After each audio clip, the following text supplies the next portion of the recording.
Hello my dear ஹபீபீஸ், வணக்கம். இன்றைக்கி நம்ம என்ன பார்க்க போகிறோன்னா, துபாயில் ரோடு கிராசிங் எப்படி பண்ணுறது அப்படின்றது தான் நம்ம இன்றைக்கி பார்க்க போகிறோம். இந்த மாதிரி துபாய் பற்றின இன்ஃபர்மேஷனை ஸ்க்ராட்ச்லேருந்து தெரிஞ்சுக்கணுன்னா நம்ம சேனலை மறக்காமல் சப்ஸ்கிரைப் பண்ணுங்கள். நம்ம ஊரில் ரோடு கிராஸ் பண்ணுற மாதிரி நம்ம துபாயில் ரோடு கிராஸ் பண்ண முடியாது. ஸோ நம்ம அப்படி மீறி கிராஸ் பண்ணோம் அப்படின்னா மினிமம் 500 ஏஐடி வந்து ஃபைன் போடுவாங்க. 500 ஏஐடினா இந்தியன் ருபீஸ் படி பார்த்தோன்னா 11,500 வரும்.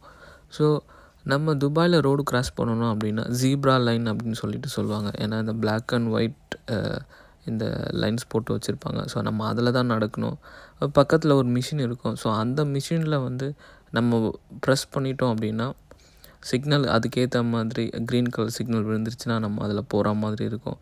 இதை மீறிட்டு நம்ம வந்து நம்ம ஊரில் இருக்கிற மாதிரி நம்ம நார்மலாக கிராஸ் பண்ணோம் அப்படின்னு சொன்னால் அவங்க ஃபைன் போட்டுருவாங்க. ஸோ கேமராலாம் இருக்கும். ஸோ சம்டைம்ஸ் நீங்கள் இந்த மாதிரி கிராஸ் பண்ணுறத போலீஸோ இல்லை செக்யூரிட்டியோ பார்த்தாங்க அப்படின்னா ஸ்பாட்லேயே ஃபைன் போட்டுருவாங்க. இந்த மாதிரி துபாய் பற்றின தெரியாத விஷயத்த தெரிஞ்சுக்கணுன்னா நம்ம வீடியோ லைக் பண்ணுங்கள், சப்ஸ்கிரைப் பண்ணுங்கள். உங்களுக்கு ஏதாச்சும் துபாய் பற்றி தெரிஞ்சுக்கணுன்னு நினச்சிங்கன்னா அது கீழே கமெண்ட் பண்ணுங்கள். நான் அந்த வீடியோ